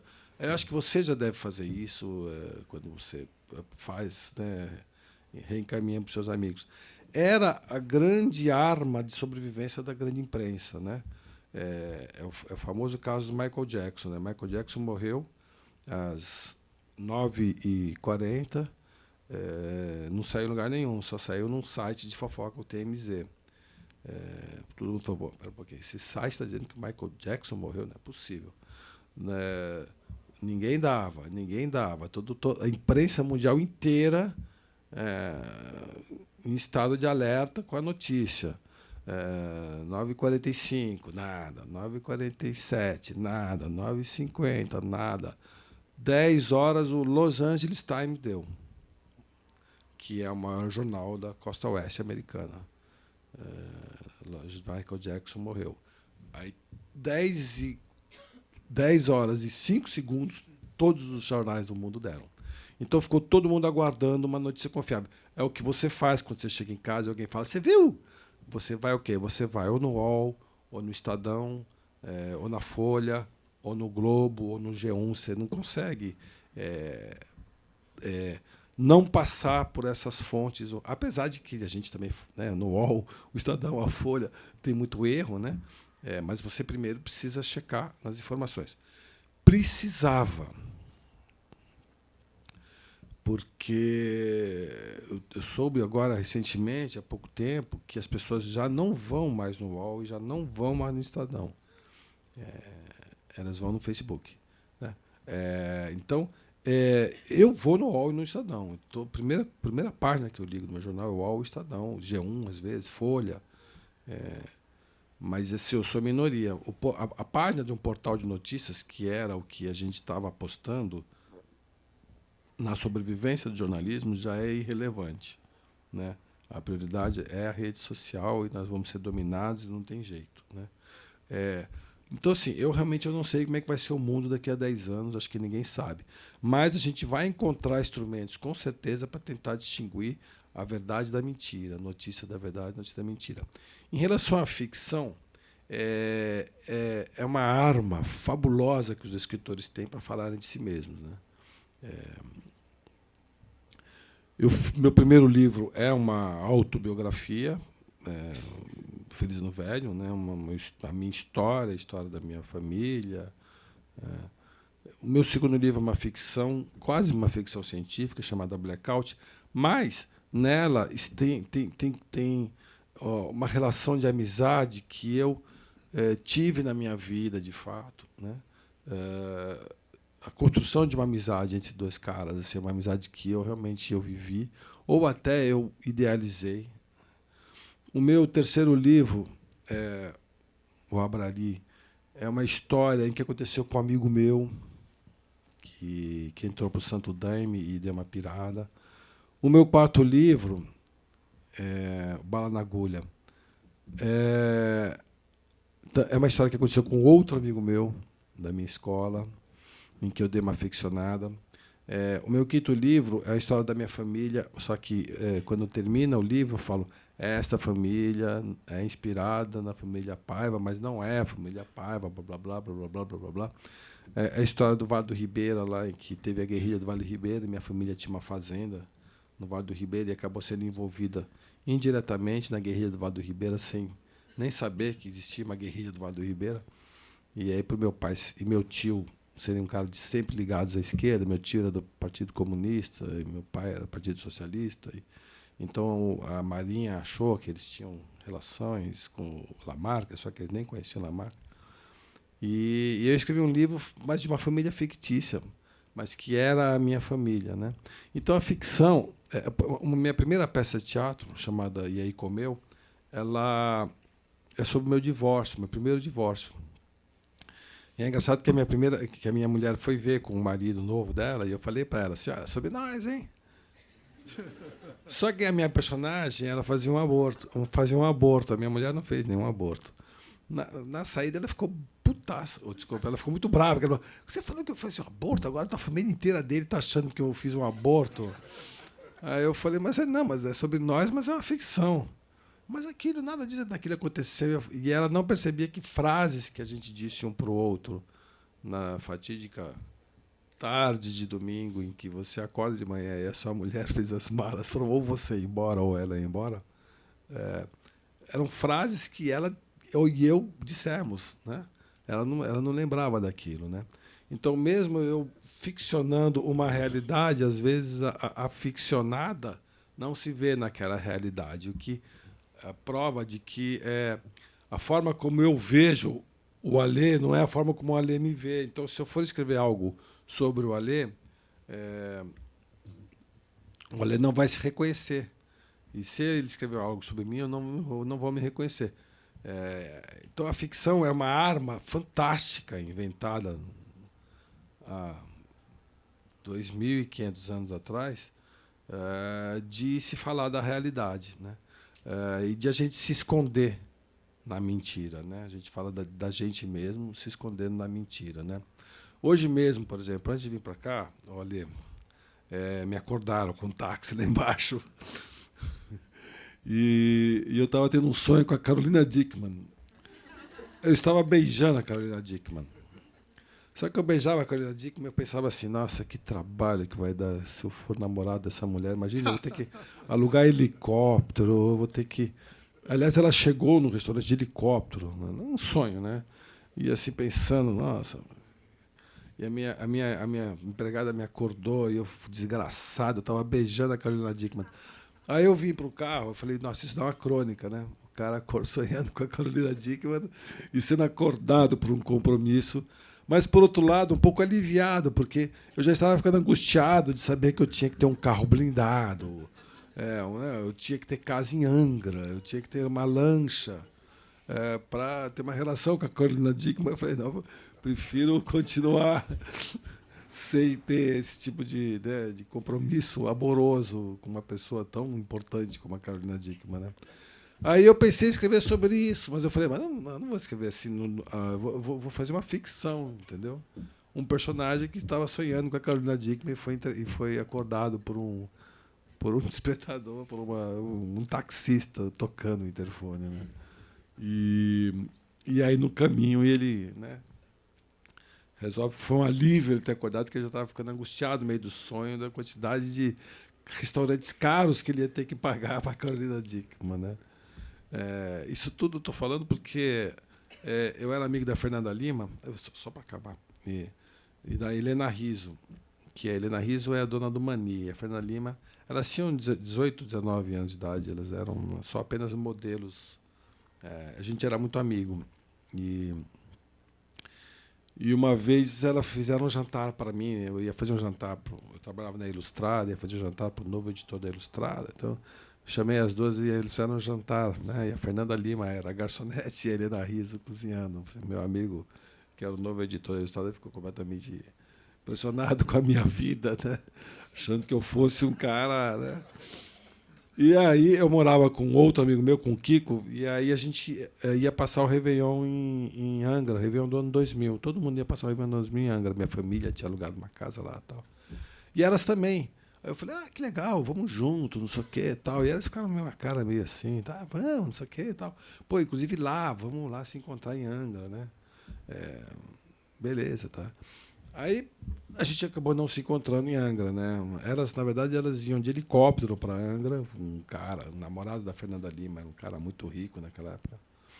E ficaram dentro de um barco, na Ilha Grande, né? Enquanto eu fiquei num hotel merrequérrimo ali de Angra mesmo, e com a minha família, e minha família meu cunhado tem uma lanchinha, que é ótima, né?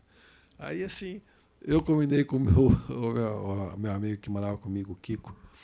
Eu falei assim, eu morava num condomínio que tem aquelas piscinas que vai daqui até ali, né? Eu falava assim, vamos comprar um bote de borracha e convidar a Fernanda Lima e a Helena Rizzo para vir passear no nosso barco, né? E aí eu fiquei muito... Essa história assim, de você... talvez tenha voltado essa história, né, com esse sonho que eu tive essa noite. Então, aí o que eu vou fazer? Eu vou escrever sobre isso, mas de uma forma totalmente ficcional. Deu para responder? Da outra vez eu não consegui responder a sua pergunta, que era muito sofisticada. Uma última pergunta, ok? Faz uma pergunta simples, pelo amor de Deus. Vocês fazem perguntas muito sofisticadas. Então vamos juntar as duas, ok? São todos os teus alunos ali, eles querem te impressionar, é isso. Não, tem de tudo, é o Brasil mesmo. Eu queria usar um termo do Campana para perguntar para o Marcelo. O Campana fala em reuso, né, e de transformar o banal em precioso. E eu queria perguntar para os dois, não só para o Marcelo, se é possível fazer o reuso desse lixo político e social que a gente está produzindo atualmente e como é que isso afeta o seu trabalho, se tem alguma relação, o atual momento, com a sua produção artística. E só mais uma para o Marcelo. Ele falou também a respeito da sociedade civil que se engana muito facilmente. Eu queria perguntar se é um auto-engano ou se é enganada por sei lá por quem. Boa pergunta. Eu queria perguntar para o Marcelo. Eu também escrevo, e às vezes quando eu escrevo, eu sinto que as pessoas, os leitores, eles têm uma certa dificuldade de lidar com duas coisas quando você usa disso para escrever: exposição e egocentrismo.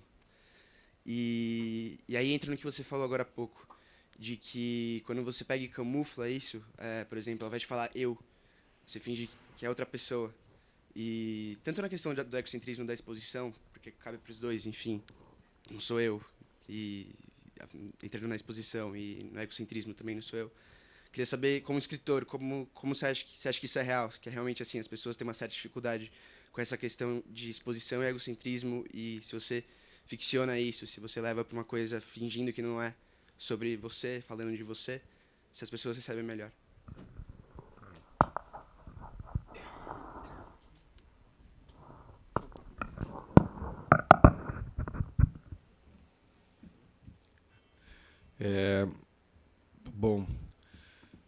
Em relação ao lixo político que a gente está vivendo hoje, eu acho que foi apesar de tudo, eu vou crer que não vai acontecer como na Itália, né, que os mãos limpas deram no Berlusconi, né? Aqui deu no Dória por enquanto, né? Eu vou crer que eu não gosto do Sérgio Moro.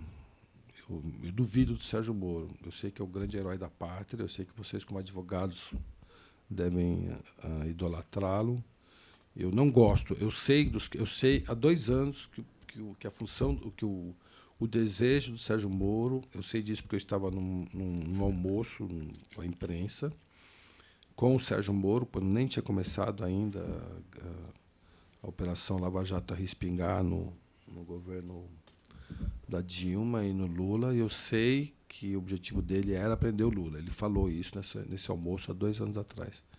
E tudo leva a crer que é isso. É uma coisa que quem sabe disso se choca. Quem acompanha isso se choca de ver como é possível você empurrar uma investigação tão preciosa para o país, que pela primeira vez prende os grandes empreiteiros, né, para um réu apenas, que é o Lula, né? Então foram os 12, 13 ministros, ex-ministros do Lula e Dilma, 2 ou 3 ex-marqueteiros da sua campanha, presidentes de partido do PT, quer dizer, e sempre chegando nele, né? Assim, enquanto toda a Lava Jato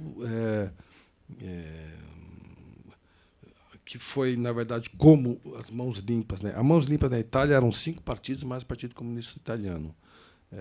Começou exatamente igual. Acho que vocês sabem, né? Estamos num ambiente jurídico aqui, você deve saber melhor que eu. Mas começou exatamente igual, uma propina de um asilo em Milão, um delegado, um promotor que na verdade era um delegado. Ele começou a puxar o fio de novelho e veio à tona um escândalo que aí também ia até a petrolífera italiana, sempre é o petróleo que é o carro-chefe da corrupção mundial, em que os partidos no poder dividiam uma propina. E partidos, inclusive, opositores, né? A Itália ela era formada basicamente por 3 correntes ideológicas, né? A democracia cristã, que era o centro, o Partido Socialista Italiano e o Partido Comunista Italiano. Por ser vizinha à cortina de ferro, afinal a Iugoslávia era um país comunista, houve muito cuidado da classe política europeia de fazer com que o Partido Comunista Italiano jamais chegasse ao poder, apesar de ser muitas vezes a segunda força no eleitoral, e sempre a democracia cristã formasse maioria. Mas, às vezes, eventualmente, o Partido Comunista elegia o prefeito de Roma, o prefeito de Bolonha, Bolonha era conhecida como a Cidade Vermelha, e até achava que era porque os prédios são vermelhos em Bolonha, não, mas é porque é a cidade comunista, né? E quando surgiu essa Operação Mãos Limpas, descobriu-se que os 3 partidos, e mais outros, Partido Liberal e tal, eles rachavam a propina. Então, era como se o PT, o PSDB e o PMDB rachassem a propina, né? No caso da Petrobras, só o PMDB, o PT e o PP que racharam a propina da Petrobras. O PSDB estava fora dessa propina, né? Mas na Itália não, foram os 3, né? A esquerda, a direita e o centro.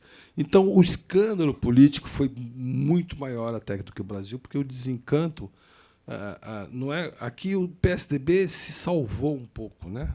Apesar de estar completamente envolvido também em outros escândalos, mas lá não, lá foram os partidos tradicionais. Resultado, os 5 partidos envolvidos mudaram de nome. O Partido Comunista Italiano virou PD, que, aliás, está no poder hoje, é o primeiro-ministro. E surgiram os partidos não ideológicos, né? Veio Força Itália, do Berlusconi, veio 5 Estrelas, do do Pepe Brillo, que é o palhaço, que aliás, que eu falo palhaço, mas é humorista, né? Que aliás está na prefeitura de Roma. Partidos um pouco sem ideologia, um pouco na base do oba-oba. O que acontece no Brasil é uma chance enorme de se renovar o nosso sistema político partidário, que é caduco, que é factível à corrupção, né? Eu acho que o PT tem que se renovar como Partido Comunista Italiano. Eu já escrevi sobre isso. Aliás, eu encontrei o Suplicy sábado e falei isso para ele, e ele concorda.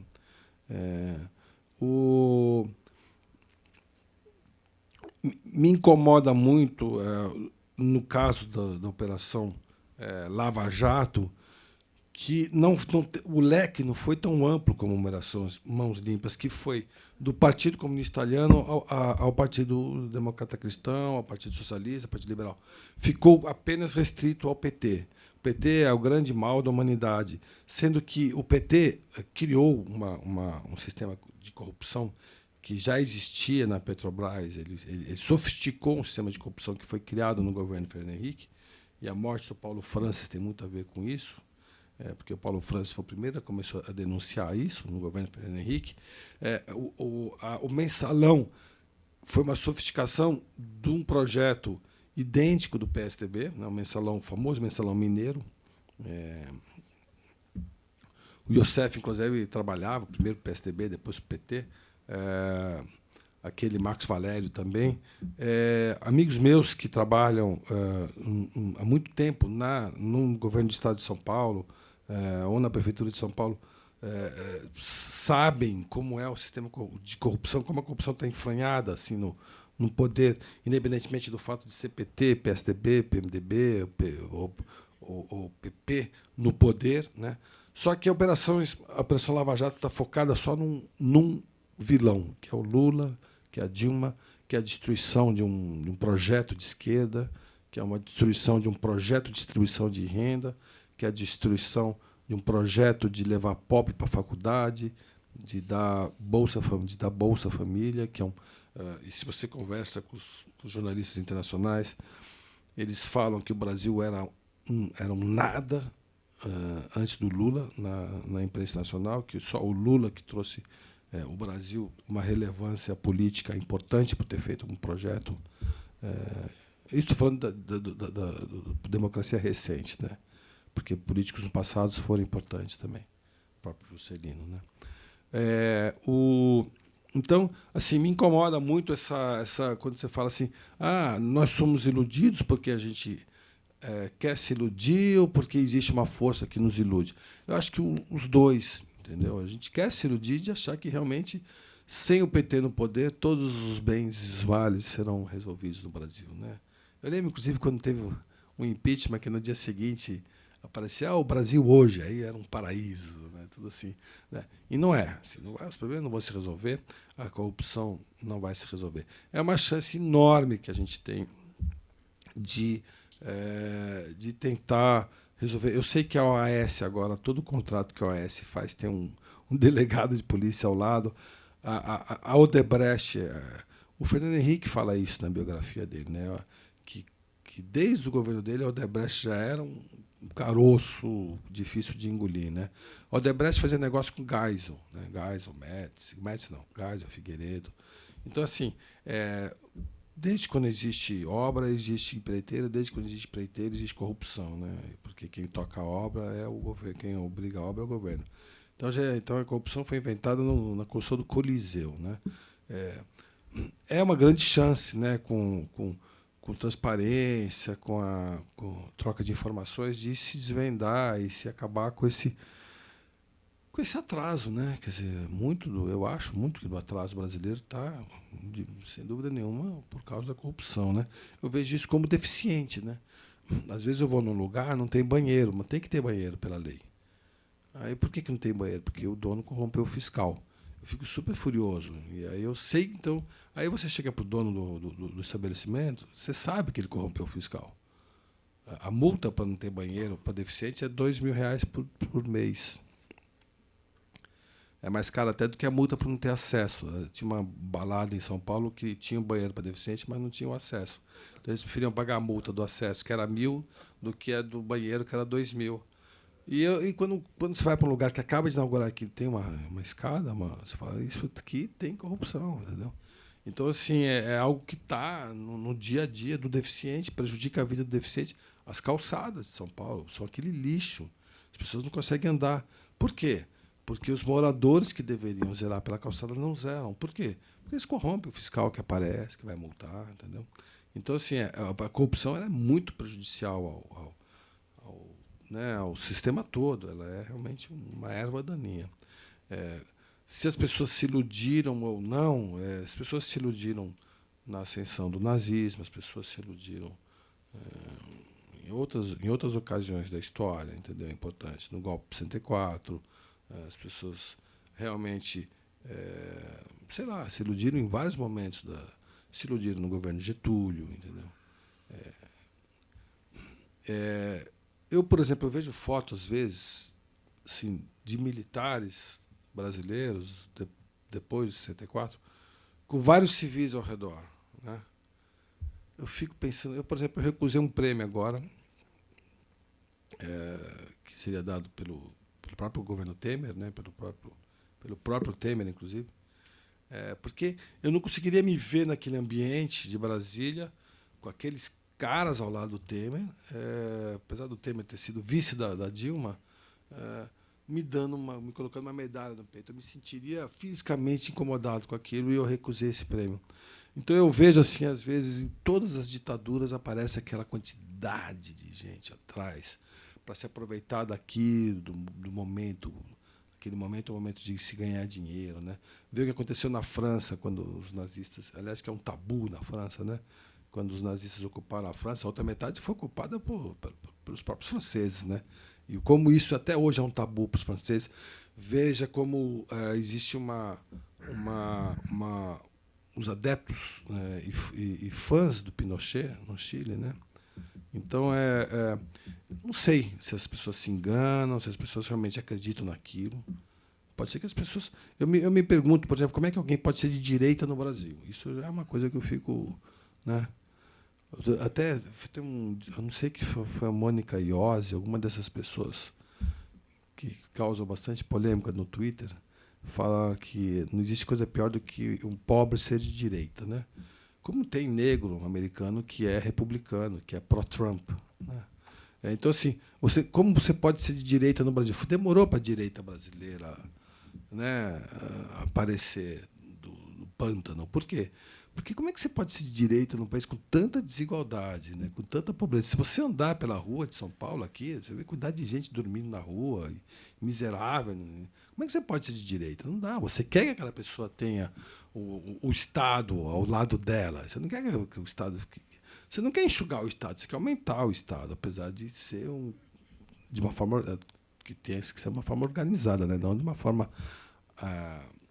anárquica como foi o governo Dilma Guido Mantega, né? Mas então eu acho que será que a gente se engana? Não, eu acho que tem pessoas que realmente acreditam naquilo, né? Mas, por exemplo, o taxista não percebeu que o Haddad fez bem de ter eliminado de ter unificado o preço. Eles não percebem. O taxista que está num táxi novo, o taxista que me falou que o Haddad destruiu os táxis de São Paulo, que aliás foi meu sobrinho que destruiu, entre aspas, estava num táxi preto, um táxi deficiente. Foi ideia do meu sobrinho, porque ele conhece meu carro, ele sabe que existe o carro de deficiente. E mais barato do que aquele carro com elevador, que é um carro com uma rampa. Eu fui o primeiro a comprar esse carro, feito aqui, na Zona Norte, Zona Sul de São Paulo, na Cavenagh. O meu sobrinho viu aquilo e criou uma lei, criando 200 táxis pretos para deficientes. Então, e o cara que estava me trazendo para cá, que trabalha com deficientes, criticando aquele que criou o Haddad, o seu táxi. Entendeu? Então, assim, é uma coisa que...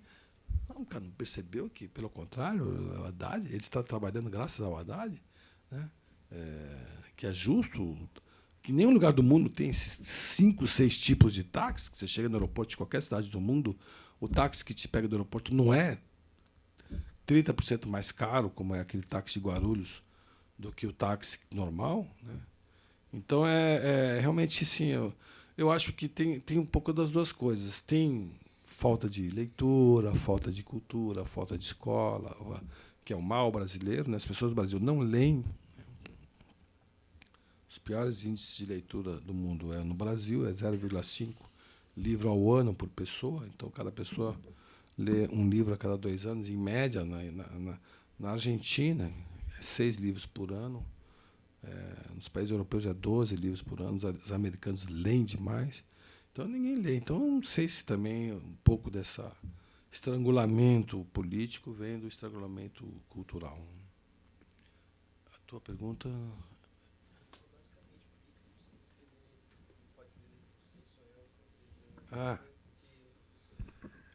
Porque para me preservar, entendeu?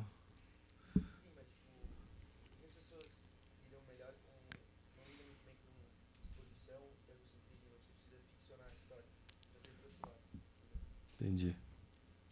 Não sei. Eu acho que a gente tem dificuldade mesmo de se expor. A gente é tímido, né? Tanto que a arma do escritor não é a maconha, nem a cocaína, é a bebida, né? Que é a droga que tira a timidez, né? A maioria dos escritores é alcoólatra. E não sei, cara, é difícil responder essa pergunta, viu? Por que, por exemplo, eu vou me expor? Sei lá, eu sou casado, então eu vou chegar e falar assim, eu beijei, sonhei beijando a Cleo, não, como é que não é Cleo Pires? É a Carolina Dickman, é casada também, até casada com um amigo meu. Então, tem as questões do assédio, né? Aliás, chama lei Carolina Dickman, né? A lei do assédio, né? Do assédio virtual, né? Então, sei lá, vou ficar tímido, melhor é inventar. Bom, para sobreviver, eu não gosto de política, não gosto de falar de política, eu gosto de fazer. Acho que para sobreviver a tudo isso que me enoja, me dá vontade de vomitar, eu procuro fazer trabalho de formiguinha. Eu gosto de poder contribuir, de compartilhar. A gente faz um trabalho, acho que a minha contribuição é pequena. Tem uma favela, a favela do Moinho, que é a menos assistida em São Paulo, aquela na Rio Branco, que queimou. Quem me levou lá foi uma missionária que eu conheci. Aí eu falei, eu quero fazer alguma coisa. Ela me levou na casa dela, na favela, né? Ela mora lá. Aí a minha amizade com ela me fez entrar em contato com essa realidade. Eu falei, eu quero fazer alguma coisa para o teu refeitório. Aí eu falei, pega pedaços de espelho, vou construir um painel de espelhos. Eu fiz isso. Depois, pouco a pouco, ela me levou à creche, conheci que eles fazem um trabalho bacana lá nessa creche. E aí eu falei, putz, vou trazer meu estúdio aqui. Hoje, já há 3 anos, 2 assistentes meus vão lá e trabalho com crianças, né? Criatividade, tentando tirar, porque a única... É claustrofóbico lá, que a única visão deles, você pergunta para a criança, o que você quer ser quando crescer? Ele fala, traficante de droga. Assim começa por... A entrada da favela é incrível, que tem um viaduto, que é ali embaixo da ficam 3 crianças olhando o crime, né? Você precisa para o traficante, para a polícia. Então, eu vou lá, uma vez por semana, quando estou em São Paulo, tem esses 2 assistentes, e por outra, eu trabalho com as mães dessas crianças, né? Eu pego todo o resto de couro do meu estúdio, tudo que sobra, e eu estou desenvolvendo trabalhos de fazer capas de livros em couro, né? Tudo feito à mão, e tentar dar uma renda a elas, sabe? Eu acho que a minha contribuição é através dessa, sabe? Pequena. Quando tem um amigo, por exemplo, a Escola Belas Artes, a gente tem uma boa relação, eu pedi para a Escola Belas Artes fazer uma biblioteca para lá. Outros amigos, atores, eu peço para eles irem fazerem palestras. Então, eu acho que a minha contribuição é essa, sabe? Eu acho que lutar contra tudo isso, não sei. Acho que o meu trabalho ele indica caminhos, né? Seja através de uso correto dos materiais, do fazer. Eu adoro, quando eu estou muito deprimido, eu planto árvores. Eu tenho um pequeno sítio que eu herdei do meu pai. A gente não cortou nada, nenhuma árvore. E eu e meu irmão já estamos plantando já 15 mil mudas de árvores nativas. E a ideia um dia é fazer um horto botânico lá, doar para a região, sabe? Porque eu não sou casado, não tenho filhos, então eu acho que é isso. A minha contribuição é essa, sabe? Um trabalho pequeno, ou visitando o Brasil inteiro, trabalhando com comunidades. Eu vejo minha forma de contribuir ou de vomitar tudo isso que eu vejo, que é horrível, né? Tudo isso é através disso. Obrigado. Que é uma forma magnífica, viu, Campana? Você é um homem, você é um animal político, como diria Aristóteles. É uma forma magnífica de você contribuir. É isso que você faz, né? Agora deu nosso horário. Eu quero agradecer muito a honra do debate que nós tivemos aqui, dessa participação. O nosso mote aqui: criatividade, talento e superação do subdesenvolvimento. E a ideia de nós abrirmos com os artistas brasileiros é aproveitar a porosidade que o artista tem e que o artista brasileiro tem para projetar no futuro aquilo que nós poderemos vir a ser. E hoje nós, com as suas exposições, as suas diferentes perspectivas e a sua narrativa da sua viagem individual, nós quase tocamos esse Brasil que nós poderemos vir a ser. Então, é uma honra muito grande para São Francisco tê-los aqui, para todo o público que nos veio acompanhar. Então, mais uma vez, eu agradeço imensamente. A inspiração desse evento veio desse livro que vocês receberam, cujo subtítulo é Substituindo o Jeitinho pelo Talento, cujo autor está aqui, nosso mestre Jean-Claude Aubry, que vai falar à noite. E o que vocês fizeram aqui hoje de manhã foi nos dar chaves de como, cada um à sua maneira, nós podemos substituir o jeitinho pelo talento. Aí daqui a pouquinho, se vários de nós substituirmos o jeitinho pelo talento, se a sociedade brasileira fizer a opção de substituir o jeitinho pelo talento, daqui a pouco nós, do direito, vamos ter que criar as leis que substituem o jeitinho pelo talento, e aí a gente reorganizou um pouquinho do nosso país, e aí a gente está vivendo nessa nova realidade. Então eu tenho que, de fato, prestar um profundo agradecimento a vocês. Humberto, que retorna à sua casa, uma grande honra recebê-lo nesse dia. Marcelo, que também é da casa, então retorna à sua casa também. E vocês que estão aqui na nossa casa, que são da nossa casa. Então, muito obrigado. Com isso, encerramos amanhã e nos vemos daqui a pouquinho no período da tarde. Muito obrigado.